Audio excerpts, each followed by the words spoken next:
Alrighty, what's up? My name is Jake, and today in this video I'm going to be talking about the most intense psychedelic experience that I've ever had in my entire life. And that took place on the second night of my very first ever ayahuasca ceremony that I had while I was visiting Colombia just a few months ago. I talked about what happened the first night in a previous video, but today in this video I'm going to be getting into what happened on that second night, which was arguably the most intense experience that I've ever had in my entire life. The reason why I'm making this video is, as I mentioned previously, there's a lot of interest surrounding ayahuasca right now, especially in the West. There's a lot of people that are very interested in it, that are very intrigued in it. They're wondering whether or not this is something that they should do. They want to get information on it, and a lot of that is because right now it's a very mysterious thing. In most circumstances you have to go down to the jungle in Colombia or in Peru or Ecuador in South America in order to do it, and so not everyone is able to make that journey, and not everyone is willing to maybe make that commitment. So I'm going to be sharing my experience, the value that I feel I got out of my experience. And as a quick disclaimer before getting into this video, while I'm going to do my best to describe what exactly happened in the experience, no words I'm going to say is ever going to be able to fully capture what it's like to actually have that experience. My trip is not going to be the same as your trip. No two people ever have the same trip. Not even the same person ever has the same trip twice. It depends massively depending on who you are, who you're doing it with, where you are, and the particular mindset that you might have on that particular day that you're doing it. While these are some of the most meaningful experiences that I've ever had in my entire life, I can never recommend someone else do them. I can never recommend someone else have the experience because I have no idea what someone is going through in their life. I have no idea what their family history is, what their drug history is, what their childhood was like. I have no idea. I'm simply making this video because I think that it could be educational to someone that is interested in having this experience. So without further ado, let's get into the video.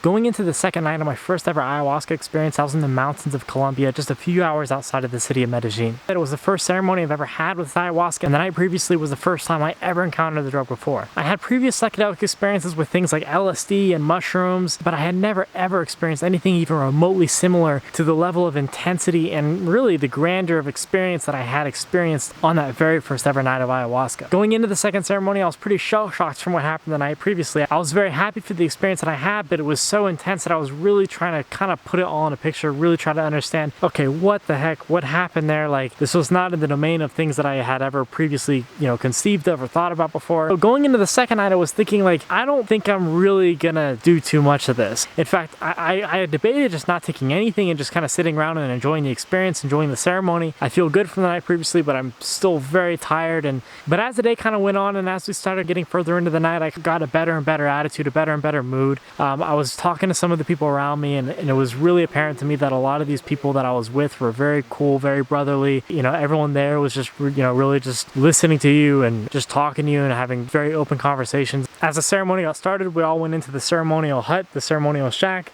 The room was filled with people, pretty much all Colombians, all people that were Spanish speaking, not a whole lot of English speakers, and I didn't really speak Spanish that well, and that's going to be important later on in the video. I take the first cup, and I go and I lay down, and it takes a while to kind of kick in, maybe a few hours to kick in.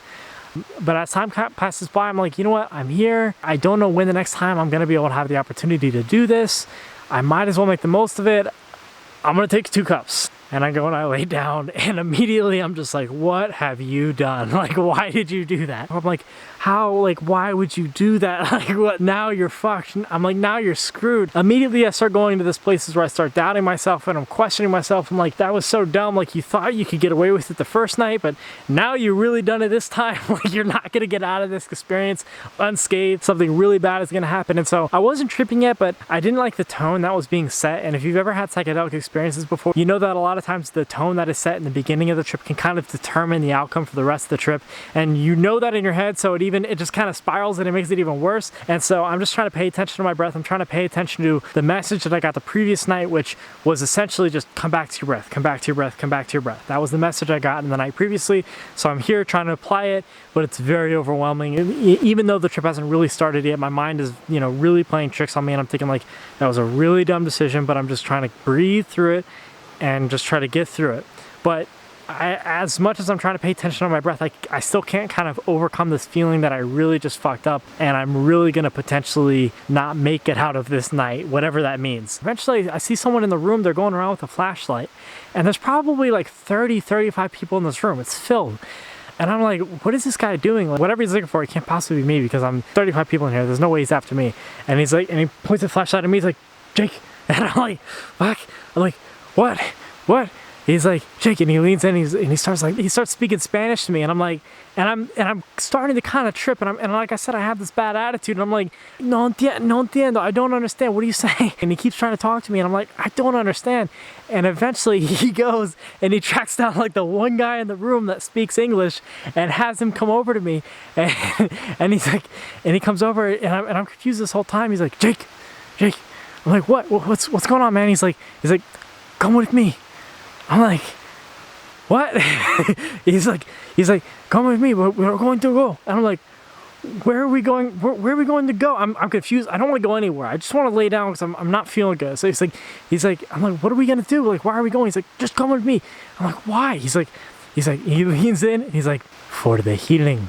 And I'm like, all right, okay, cool. Let's go find the healing. And so I get up and I follow this guy. It's dark in this room. I don't know where we're going. And I'm asking him the whole time while I'm following him, like, man, like, what is the healing? Like, what are we about to do? And he's like, Jake, just trust me. He's like, and he says, like, sit down. And I'm the only person in this room. Everyone else in the room is just laying down, having their trip, having their experience. He's like, sit down. And so I sit down in this chair, and he's like, Jake, take off your clothes. And I'm like, all right, this is too much. And so I take off my shirt, just my shirt, and it's cold. Like I mentioned before, it's very fucking cold. We're in the mountains and it's late at night. And so I take my shirt off. I'm in the middle of the dark. I'm surrounded by all these people. They're moving around. I don't know what they're doing. And I'm just really cold. And and they start playing like a little bit of music, and some guy leans into me and he asks me, he's like, Jake, he's like, you don't have any allergies, right? And at this point, I just find this whole thing just very comical, and I'm just like, no, and I just start bursting out laughing. I'm like, no, I don't have any allergies. Maybe you should have asked me that before you brought me here. But they start playing music, and they start kind of beating these like pom-poms and shaking these plants and kind of chanting in this indigenous tongue, and they start taking these leaves and they're covered with water or something, and they're very cold, and they start like shaking them on me. I'm at the point now where I can't really walk that well. I'm kind of dizzy. I'm a little bit disoriented because as the experience gets more intense, you kind of can't walk or move around as much like you can maybe on something like LSD or psilocybin or some other drug. It's pitch black, it's dark, and I can't see anything. We're in the cold. Someone's moving around behind me, and he leans in. He's like, Jake, this is going to sting a little bit. I'm like, again, like more of this, and I'm having a better attitude at this point. And at this point, I really start tripping. At this point, it's really intense. And then he starts taking these leaves, and it's essentially like poison ivy or something to that effect. It's like this very itchy plant, and he starts like just rubbing it all over my back, rubbing it all over my stomach, and they start playing some music in the background, and it's this very, very painful experience. If I wasn't on the drug, if I wasn't in the psychedelic, the sensation probably would have been a very itchy feeling, because that's what it normally is. But for me, it was just like pain. It was just like a hot pain all over my body wherever he was rubbing this stuff. And that pain, which was amplified by the magnitude of the psychedelic, combined with the music that was being played in the background, ended up kind of turning into something that was a very, very beautiful experience. It started like becoming a metaphor for all the pain that I ever experienced was being condensed into this action of this guy rubbing this stuff all over my body, but I was feeling it as a physical sensation, and the music sort of kind of turned that pain into something that was beautiful and something that I could bear. Now he says, he's like, okay, you're free to go. And I'm like, okay, finally, cool. And so I go back to my little spot on the ground. All right, and this is where the trip starts getting really intense. I start feeling very, very ecstatic, and that ecstasy starts ascending and ascending and ascending to higher and higher levels of intensity throughout the entire night of having this experience. Every single cell in my body would fill up with this ecstasy and euphoria, and then every single one of those cells would disintegrate and multiply into a million other cells, and then each one of those cells would disintegrate and multiply into their own cells, and then eventually they would just sort of disintegrate and explode into further extremes of euphoria and intensity and ecstasy. I was literally past the boundaries of my sanity. A full-on like shamanic experience where you're just in a completely other realm. It was as though I had found everything that I was ever looking for in my entire life. It's very common, especially in sort of the Western office, apartment, traffic lifestyle, where those three things take up just about all of our time in the Western world.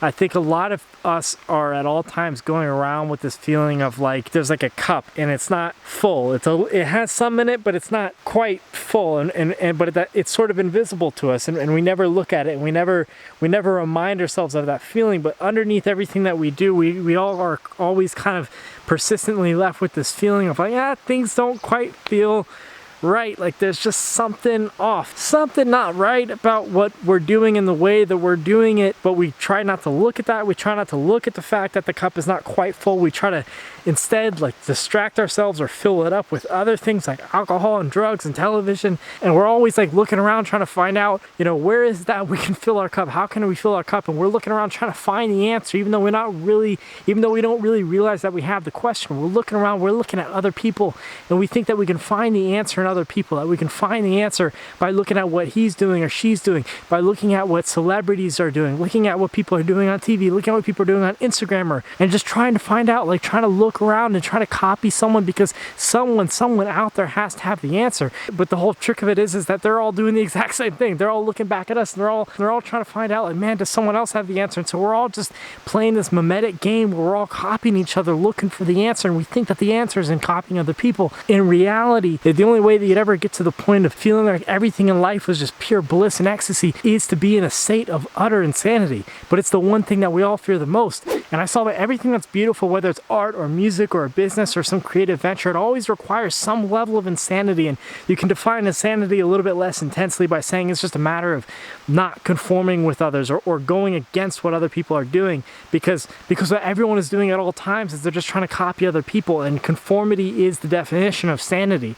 But that sanity is the one thing that leads to our discontention with everything. And then I got to the point, and this is where things were really at the fever pitch of the trip, was that not even that mattered, because at the end of the day, this is all kind of just a game. At the end of the day, we're all going to go back to the main menu of this game that we're all playing, and we're going to go at it again. We're going to try it again, and we're going to go back to the place that we originally were. And at this point in this experience, I felt like I had completely gone past the point of my own life, my own experiences, my own understanding of anything. It felt as though in some ways, and like I said, my words can't capture what it is I'm trying to describe, but in some ways I kind of feel like the state that I was experiencing in that moment was maybe similar or akin to what people might experience when they die. I felt like I was in infinity, not just infinity as a matter of expanse, like, oh, I felt everything, I felt infinity. It was a matter of like time disappeared, and I saw that this whole thing was a game that we're just trying to get right, and when it all ends, we're going to go back to the main menu and we're going to try again, and maybe as someone else, maybe as a different character, and we're going to keep going at this game, and we're going to keep going at this game until eventually we get to some sort of end game, and I don't even know what that would be. That's this infinite cycle where we come into this world as this character, and we're this finite thing with this finite life, and everything that we think and perceive is a matter of limitation. At the end of it, we all go back to that state of infinity where there is no limitation, and when we go back to that state, it feels as though we're in that state forever until we go back to limitation and we play this game where we forget that this whole time we weren't the appendage of God, which in reality, according to this experience, is what we all are at all times. And so that was a lot. That was a lot. That was a lot to take in. And to be honest, I was very shaken after this. I was like, okay, that was way, way more than I thought was even possible. What do I do now? And that's kind of how I was left feeling. So that's one thing you have to keep in mind when you have these experiences. Like, I can sit here and tell you about how I had this beautiful experience where I felt like I, ascended to heaven and disintegrated at everything and saw everything from the eyes of God. But that's not accounting for what happens after the fact. And what happens after the fact can sometimes be challenging. It can sometimes be confusing. It can sometimes be like, what the heck do I do now? Because I just saw something that most of my friends and my family have never seen, and it would be very hard for me to find people to relate to talk about this sort of experience.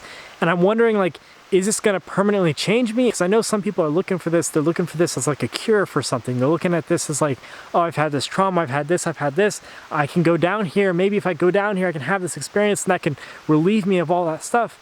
And I think there's incredible potential for that, but it's not a miracle drug. It's not something that you do and then all of a sudden it's just snapped and now everything is gone.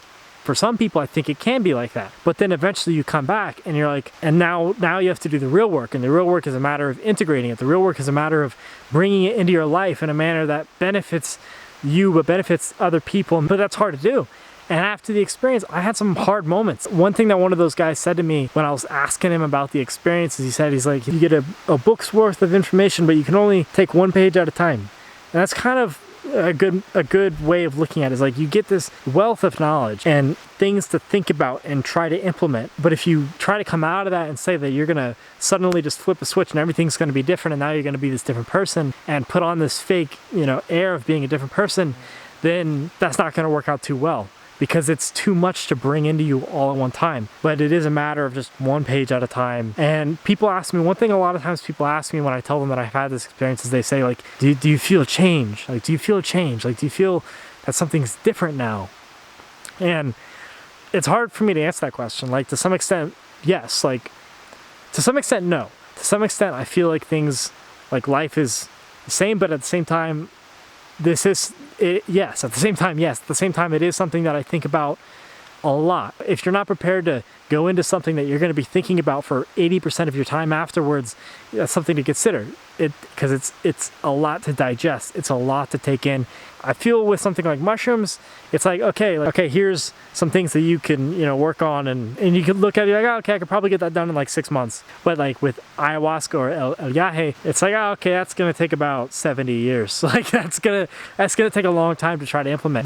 The things that I try to do now as a result of having that experience is I try to pay attention to my breath more. I try to come back to my breath more. And I also find that sometimes it's easier for me to just appreciate things. Like when I'm out in a place like this, when I'm out in nature, when I'm traveling, I can just sort of just like take a little bit of a step back, even if I'm having a bad day, take a step back and say just thank God, you know, thank God that like all of this exists and all these people exist and all of the sun, the mountains, just the beauty of everything exists. And that's like a level of appreciation that I wasn't able to necessarily take before, you know, to just kind of at any moment just sort of take a step back and really just appreciate everything, that whether you want to call it God or energy or universe or vibes or whatever you want to call it, just the beauty of the creation of all of this. And I know that sounds so strange. I know that sounds like so like hippy dippy, but I don't think it necessarily has to be. And I have to say that while for me, I cannot personally recommend it to anyone. That's something you have to decide for yourself. I will say that for me, I am really grateful that I had the experience, and I think that this is something that maybe if it gets introduced to more people, I think that it could have a lot of profound benefits to society, but it has to maintain that tradition. I think the only way something like ayahuasca really works is because there's so much of a rich tradition surrounding it, where it really feels like it's something that's worthy of respect and something that you have to go into. And I think that right now in the United States, psychedelics can cause a bit of harm, because I think a lot of people are taking LSD and mushrooms or DMT in their apartment somewhere, and there's no integration afterwards. And so I've met a lot of people who do psychedelics, but it doesn't really seem like a whole lot has changed with them. It doesn't seem like they've really made any improvements to themselves or improvements to their lives. And so the tradition of something like this is something that for me was very novel. It was very unique, and I have a tremendous amount of respect for it. And I really, really love that something like this exists. So that being said, if you like this video, if you want to see more videos similar to this, or more videos about sort of travel stories or ayahuasca, whatever it is, I'm still trying to figure it out, please leave a like, subscribe, or leave a comment, leave some feedback. Go follow my Instagram @cheesejake. And yeah, that's it. Have a blessed day. Bye.